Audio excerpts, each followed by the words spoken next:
Hey, what's up, guys? Welcome back to Guys at Magic. This is Hunter and David. Say what up, David. Yo, what's going on? We are back. This time, we're looking at David's $100 upgrade to the Precon deck from Battle for Baldur's Gate. This one is Party Time. Whoa. Woo! Party Time. What a name for a deck. So this must be one hell of a party, right? It's definitely something. So let's talk about this deck for a little bit. First off, what are you doing with the face commander of the deck? I'm sticking with her. So there's two commanders in this deck, or at least like two that have the potential to lead the deck. The one right out of the box is I'm going to butcher this. Nalia de Arnis. For those of you who know how to read, leave it down in the comments below as to how we messed that one up. She costs a 1, a white, and a black. She's a legendary creature human rogue. She's a 3/3. And she says you may look at the top card of your library at any time. I love this ability. I love to know that I'm going to get mana flooded. Her second ability says you may cast cleric, rogue, warrior, and wizard spells from the top of your library. And her third ability says at the beginning of combat on your turn, if you have a full party, put a +1/+1 counter on each creature you control, and those creatures gain death touch until end of turn. In order for you to have a full party, you must have a creature that is a cleric, rogue, warrior, and wizard in play. They cannot be the same, though, right? It has to be different. So I you can't would have like a love, cleric wizard. Yeah, I would love it so much if you actually had like a super beefed up cleric, rogue, warrior, wizard that was just like a jack of all trades, but it doesn't actually work that way. So you need 4 creatures, including her. She already counts as a rogue, so just 3 other warrior, cleric, wizard things. Yep. So her and then 3 other homies. Perfect. Well, you've taken $100. Let's see what you've done. What have you added to make this deck better? Yeah, so preparing for our party, we went down to the store, picked up some chips and dip, and spent $100 on some magic cards. I don't think you'd be very well off if you went and just bought magic cards for a party. Hey, dude, depends on the kind of party. I'd be down. That's true. So the first kind of group of cards that I'm going to bring up here, these are cards that just kind of on their own are pretty solid. They kind of feed into the game plan, but kind of the most important thing here being is that they all happen to fit into the creature types that we want to be able to hit. So those clerics, rogues, wizards, and warriors. So the first card that I'm going to talk about here is Una's Blackguard. It is 1 and a black for a creature fairy rogue. It's a 1/1 with flying. It says each other rogue creature you control enters the battlefield with an additional +1/+1 counter on it. And whenever a creature you control with a +1/+1 counter on it deals combat damage to a player, that player discards a card.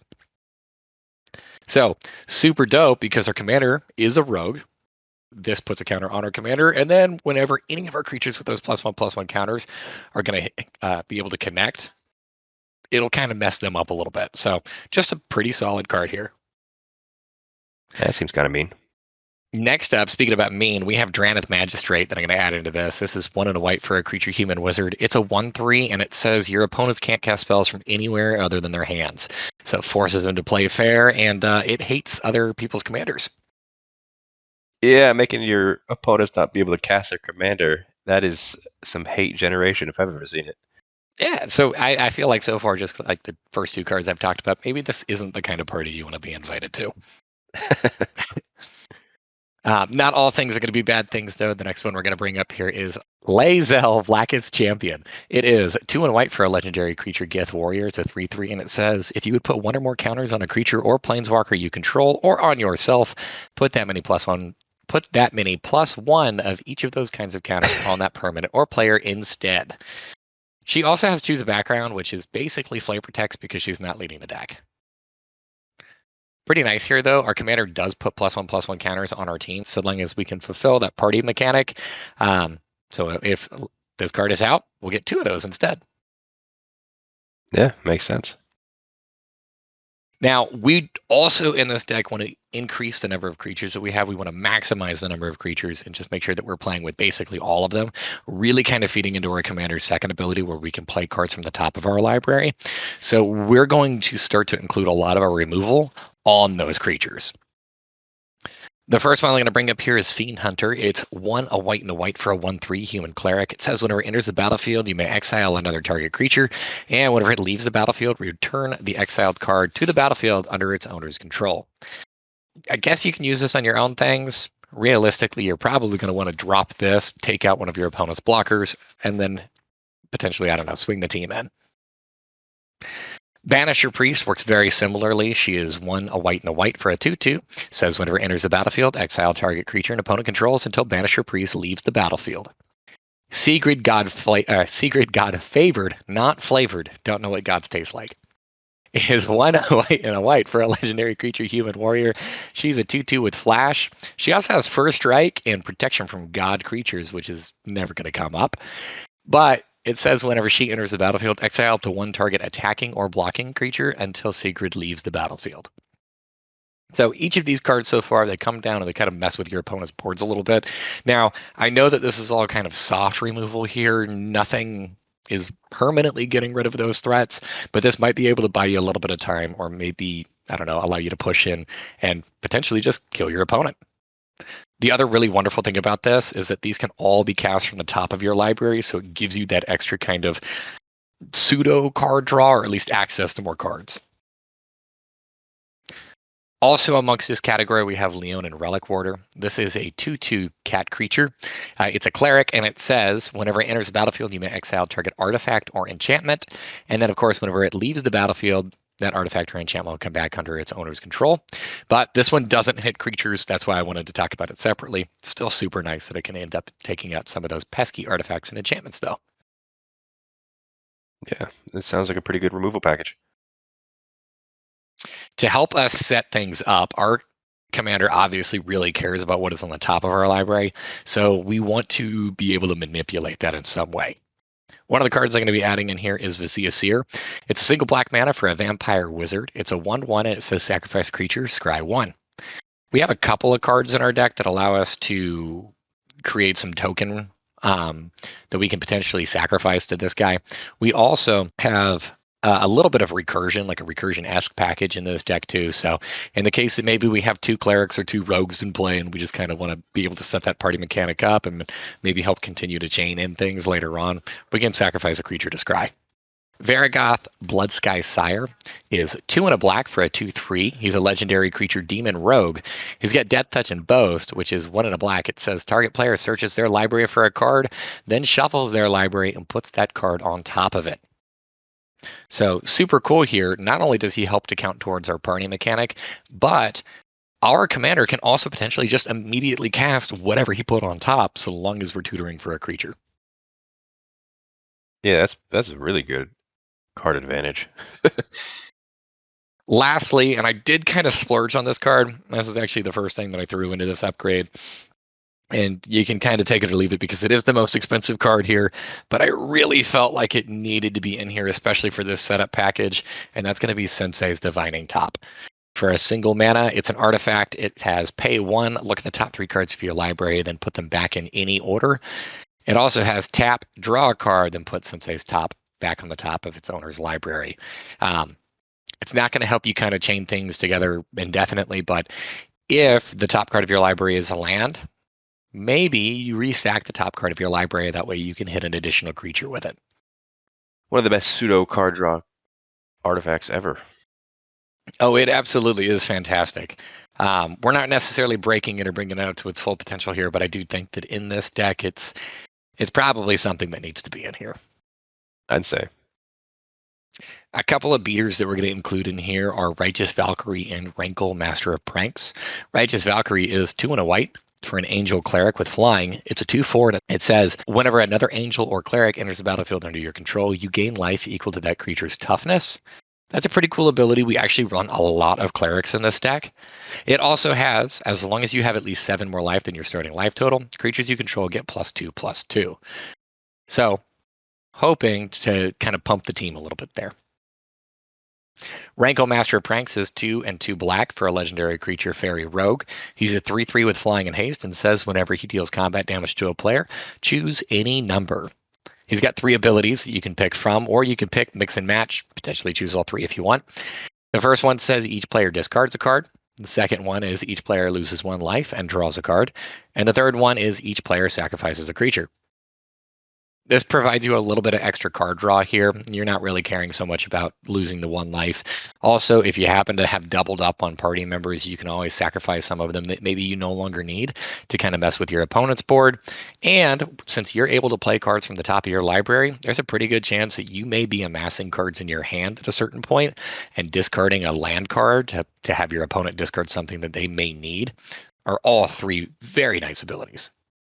That sounds pretty good. I like these 2 cards.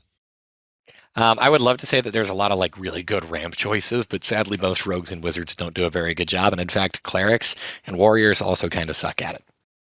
One of the ramp cards that I am going to include in here though is Weathered Wayfarer. It's a single white mana for a human nomad cleric.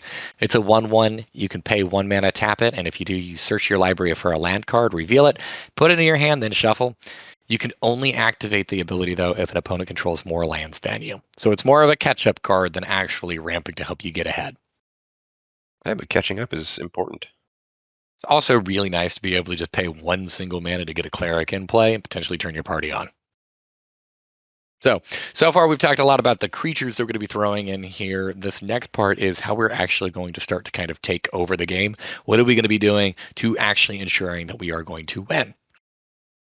The first card that I'm going to talk about is Bolas's Citadel. This is 3, a black and a black and a black for a legendary artifact. It says you may look at the top card of your library at any time, which, so long as you have your commander, is actually completely redundant. It also says you may play the top card of your library if you cast a spell this way, pay life equal to its mana value rather than its mana value. Lastly, you can tap it and sacrifice 10 non-land permanents. Each opponent loses 10 life. You're probably not going to activate that third ability with this card. The reason why I really love Bolas's Citadel is because it allows us to dig through our deck. Our commander already allows us to be able to pull those creatures out, but if we come across like a mana rock, we can just use Bolas's Citadel, pay the 2 or 3 life, however much it may cost, get that into play, and then potentially continue to chain things together with our commander. Also, if we run out of mana, but we haven't run out of life, we can just start spending life to just start getting creatures into play that way. This allows us to flood out our board very, very quickly, and if our opponents don't deal with this, we might potentially even be able to do it a second time the following turn. Baladar Retreat is another really powerful enchantment that we're going to be putting inside of this deck. This is 3 and a white. It has landfall, stating that whenever a land enters the battlefield under your control, you choose 1. You can either create a 2/2 white cat beast creature token, which you're never going to do, or you can put a +1/+1 counter on each creature you control, and those creatures gain vigilance until the end of turn. So You never know. You never know when you need those cats, though. Which is cats make great companions, but not party members. Yeah, unfortunately, cat beasts don't do it. No, just don't do it. Speaking about some stuff that does do it, though, we are going to include Secure the Wastes in this deck. This is an instant that costs white and X. It says put X 1/1 white warrior creature tokens onto the battlefield. So we can instant speed on our opponent's instep, be able to flood a ton of warriors into play, and then next turn with our commander out, be able to pump them up, give them death touch, and swing with the team. Hopefully get quite a bit of damage in. The last card that we're going to include in our kind of how we're going to actually beat down our opponents is Cathar's Crusade. This is 3, a white and a white for an enchantment that says whenever a creature enters the battlefield under your control, put a +1/+1 counter on each creature you control. We're a pretty creature-heavy deck, so you should always be able to cast at least 1, if not 2 creatures per turn. This can really make your board get out of control very, very quickly. Bumping up some of the removal that is not focused on creatures, or at least not stapled to creatures, let me say that instead. We're going to include both Path to Exile and Swords of Plowshares in this deck. These just flat out are some of the best removal spells, if not the best removal spells creatures-wise, in the entire format. We're also going to include Generous Gift in here. This is 2 and a white for an instant. It says destroy target permanent. Its controller creates a 3/3 green elephant creature token. Being able to hit anything is super powerful, and for the most part, we don't actually care about giving them a 3/3. I'm kind of surprised that none of these were in the Precon. The last round, the Streets of New Capenna, I'm pretty sure one of them had a Swords of Plowshares in it, and I was really hoping to see that in this. But the removal package in this deck was actually kind of odd. Yeah, that's super strange because like definitely feel like anytime there's white, you have at least one of those. Yep. Aside from that, though, we only have two of the cards that we're going to be throwing into this deck. Both of these are not actually all that great on their own, but because of their high flexibility, I did want to include both in this list. They're also super cheap, so easy to pick up. The first one is Skyclave Cleric. It is 1 and a white for a creature core cleric. It's a 1/3, and it says whenever it enters the battlefield, you gain 2 life. Or you can have it enter the battlefield on its backside, in which case it's a land, it'll come in tapped, but then it'll tap for a white mana. It has a sister card that's very similar to it. It's Black Bloom Rogue. That is 2 and a black for a creature human rogue. It's a 2/3 with menace. It says that it gets +3/+0 as long as an opponent has 8 or more cards in their graveyard. This one obviously quite a bit better. This one actually has the potential to turn on pretty easily in a game of EDH and swing in as a 5/3 with menace. But if you don't need the creature, you can put it into play under its back half, which has a land that comes into battlefield tapped and then can tap for a black. That's pretty good for your party theme. Excellent for the party theme. So those are some of the cards that I've included into this. So let's talk about some of the cards you've taken out to make room for all these cards you've put in. Yeah, not everybody sadly is going to get an invite to the party, so we gotta kick some off. Blacklist them. Oh, exactly that. Yep, they've been shunned. So this first card that we're going to be removing from this, and we butchered the pronunciation of this like 7 times. We've actually edited myself out trying to pronounce this and just doing horribly with it. But you know what? It is what it is. Comment in the comments down below and let me know how to actually say this word. This is Fear Has Retribution. It is 1, a white, and a black for an enchantment saga. The first mode on the saga says create a 4/4 white angel warrior creature token with flying and vigilance. The second one says until end of turn, angels you control gain, tap, destroy target creature with power less than this creature's power. And then the third mode on it says angels you control gain double strike until end of turn. If we were in an angel deck, then maybe, but there's really not very many targets that are going to be able to hit on this. I know that it makes an angel token on its own, and that angel token is a warrior, so it does fit technically on theme. I just don't really want my removal to be stapled onto a 4 mana, very slow enchantment. I would just kind of like to bump up the speed on that. The next card that we're going to take out of this is Zulaport Cutthroat, and I feel like I'm committing like a sin by not inviting this guy to my party because I absolutely love this card. Zulaport Cutthroat is 1 and a black for a creature. It's a human rogue ally. It's a 1/1, and it says whenever it or another creature you control dies, each opponent loses 1 life and you gain 1 life. I love this card so much in Sacrifice or Aristocrat style decks, and that is not what we're doing here. He doesn't really fit on the theme of the deck to make a party. Yeah, He wants things to die. we don't want to be killing our party members off. At least not for the most part. The last card in this, like, why is this like, or like what is going on here, is Magus of the Balance. It is 1 and a white for a 2/2. It's a human creature wizard. It has an ability where you can pay 4 and a white, tap it and sacrifice it. It says each player chooses a number of lands they control equal to the number of lands controlled by the player who controls the fewest, then sacrifice the rest. Players discard cards and sacrifice creatures the same way. We like our lands and we're not in green, so we kind of suck at rebuilding. And we don't want our creatures to die. Yeah, doesn't seem too good. I actually, aside from the fact that this is a wizard, don't know why this isn't in the Precon. This just seems like miserable to play with. Wizard. Only reason why. I'm thinking so. A couple of cards that I just kind of felt like, for the most part, had a little bit of a lower impact than we were going for. The first one here is Mardu Strike Leader. This is 2 and a black for a human creature warrior. It is a 3/2. It says whenever Mardu Strike Leader attacks, put a 2/1 black warrior creature token onto the battlefield, and it has a dash of 3 and a black. It's a warrior that makes warriors, sometimes if it can get in for combat damage, but I just felt like it was a little too slow. Priest of Ancient Lore is 2 and a white for a creature dwarf cleric. It's a 2/1 that states whenever it enters the battlefield, you gain 1 life and you draw a card. It's cool that you can replace it. It cantrips on itself. It's just not really doing a whole lot. Lastly, this is one of Wizards' favorite cards to, I feel, print in any of these precons, is Corpse Augur. This is 3 and a black. It's a creature zombie wizard. It's a 4/2, and it says whenever it dies, you draw X cards and lose X life, where X is the number of creature cards in target player's graveyard. I am not a big fan of this kind of card.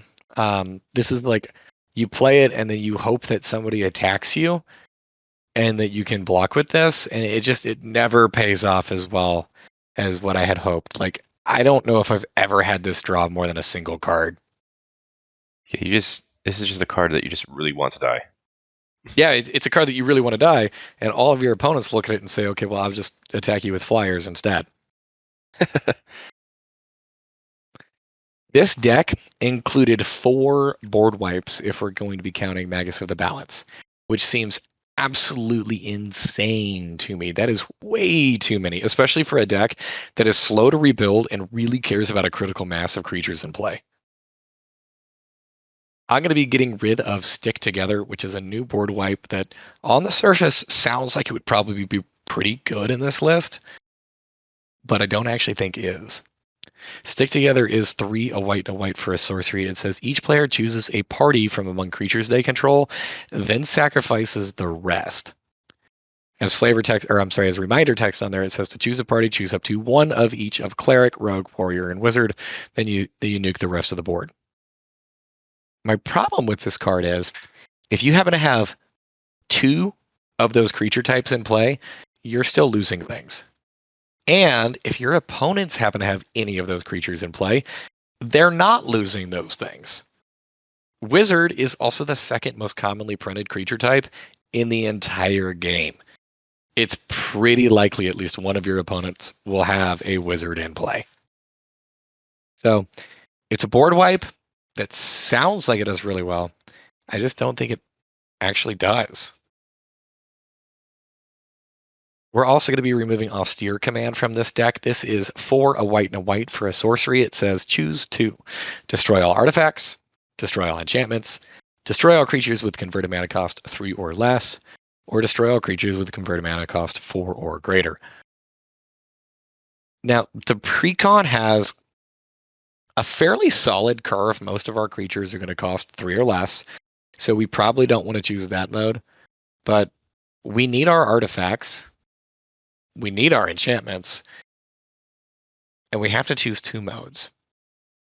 So this is probably going to bite us in the ass, at least on one of those things.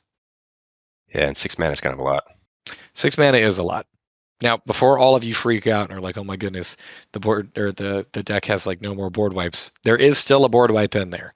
I'm gonna keep Dusk to Dawn, not bringing it up for this like includes or anything like that, but that'll still remain in the list. Speaking about super expensive cards, though, that probably just shouldn't be in this, we've got a couple here that are real fat boys. The first one is Butcher of Malakir. This is 5 a black and a black for a creature vampire warrior. It's a 5/4 with flying, and it says whenever it or another creature you control dies, each opponent sacrifices a creature. This is fantastic for like trying to get around removal, except for the fact that it says dies. Most removal, I feel like at this point in EDH, will either exile, will bounce, will substitute. I feel like as the years go on, this card is becoming less and less good, and it's a 7 mana card to begin with. Solemn Doom Guide is 3 a black and a black for a creature Tiefling Cleric. It's a 4/5 with flying, and it says each creature card in your graveyard that's a cleric, rogue, warrior, and or wizard has unearth for 1 and a black. So it gives you a little bit of recursion. Just wasn't a big fan of this card either. I feel like it's a little bit on the slower side. I just want to be playing something that's a little bit lower to the ground, especially since this is the cleric. So there are dozens and dozens and dozens of clerics out there that are 1 or 2 mana. Lastly, I'm going to be removing Puppeteer Click from this just because I feel like he's a bit too expensive too.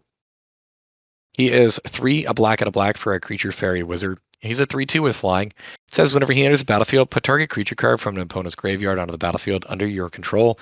It gains haste, and at the beginning of your end step, exile it.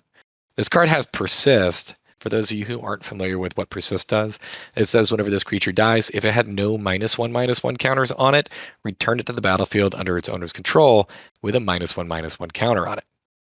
So, on one hand, it's kind of a cool beater. On the other hand, if your opponents don't actually have things in their graveyard, you're probably not doing much with this, and I don't particularly want to pay 5 mana for a 3/2 with flying. I know that that's like what this does in a worst case scenario, but I wanted to drop the mana curve in this deck. Get it out. He's uninvited. A couple other cards that, although are cool, but just have too many mana symbols attached to them.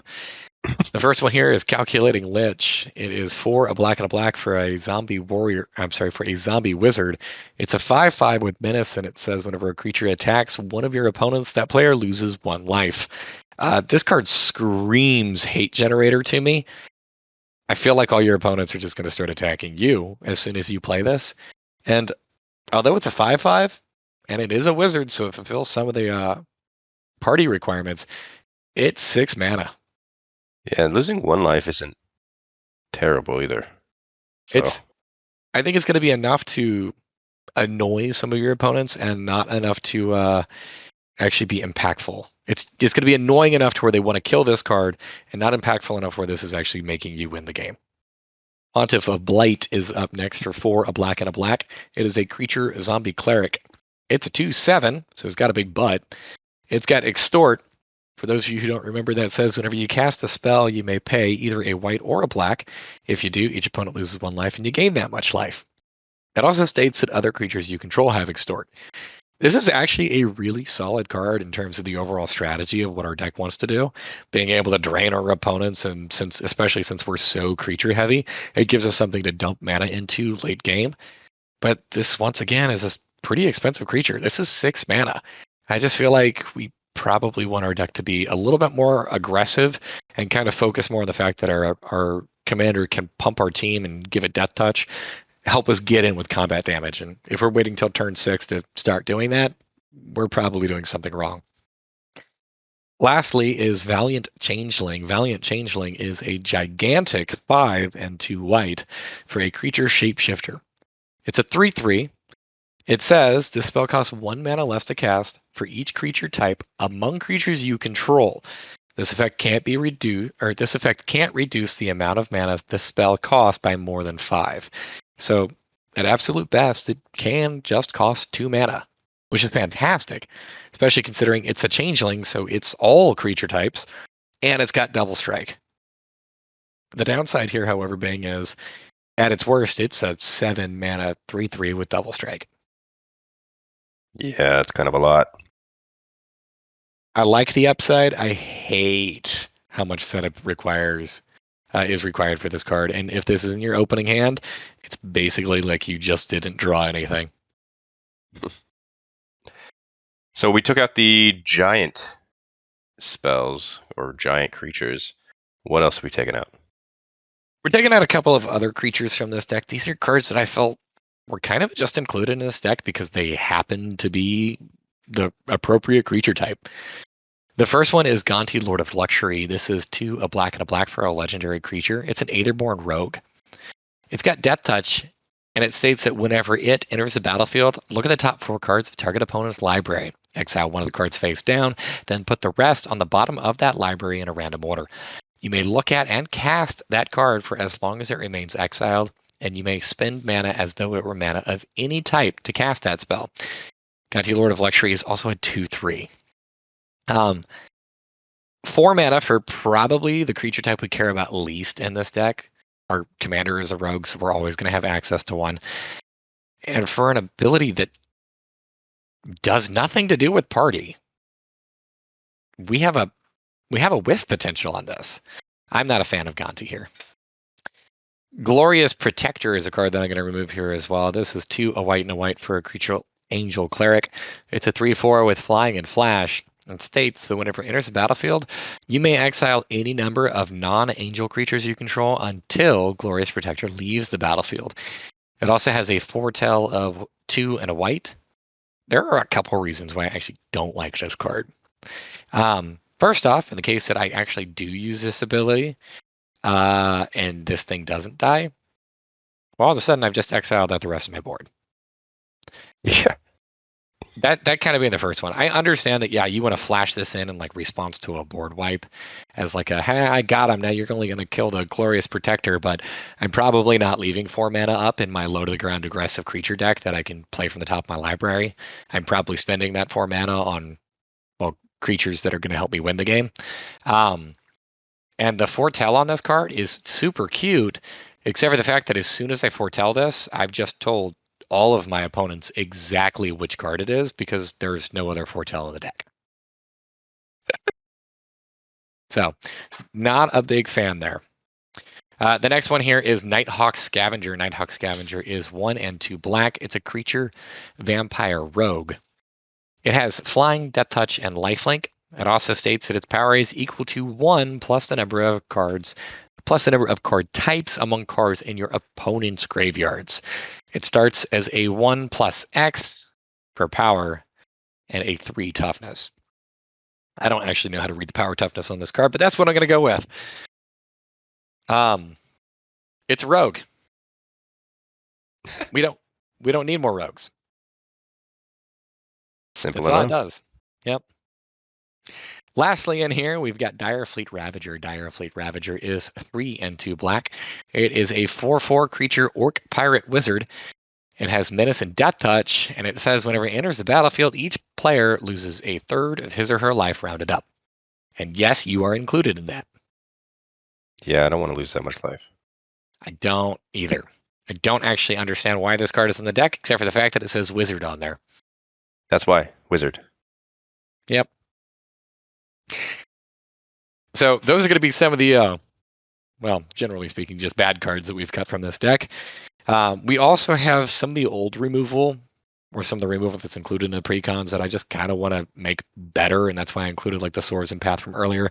The first one that we're going to get rid of here is Despark. Despark is a white and a black for an instant. It says exile target permanent with mana value 4 or greater.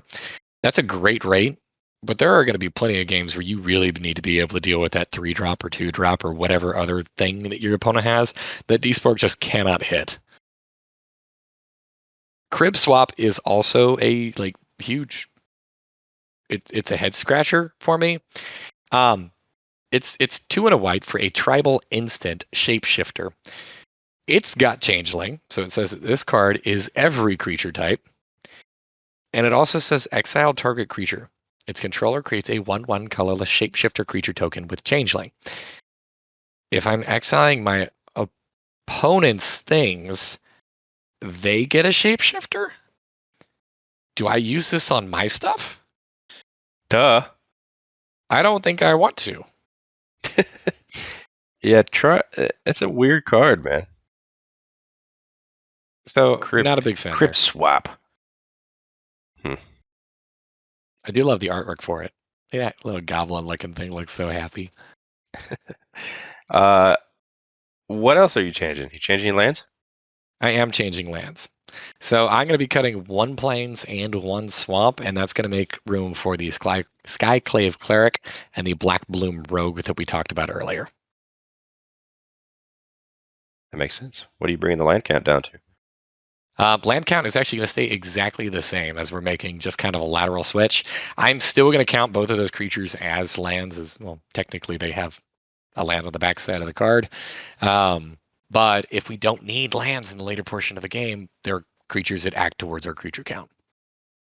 Yeah, the flexibility right there is really nice. I like it a lot. So is that it? That is it. So that's who's invited for our $100 party. I like it a lot. I like it a lot. So the question that we always ask, I gave you $100 to make this party hum. What was your total at the end of the party? This one came up to $102 as of the time of me putting all of this together. You went over a little bit, but that is fine. $2 is nothing. I figured it would probably be okay. Yeah, it's perfectly fine. I like it a lot. Do you have anything else to say before we take off here? uh, very excited for the $300 list. So keep your eyes open for that video. Ooh, what a tease. Teasing the people. But as always, check the description down below if you want to see David's full deck on Moxfield. It is right there. Go ahead, click it. Click it now. And while you're clicking stuff, click that like button if you liked it. Click the subscribe button if you haven't already subscribed to the channel. What are you Click doing? click the surprise button too. The surprise button. Yeah, click the surprise button because it's party time. Uh, comment down below letting us know if you enjoyed all these changes. If you would change something different, maybe you have some recommendations for David. Maybe you thought that was not a card that should have been in the deck. Let him know. Follow us on our Instagram and Twitter. That is at Guys That Magic for both to follow along to all the other stuff that we may be doing. And until next video, hope you guys have a great rest of your day. Peace. Later.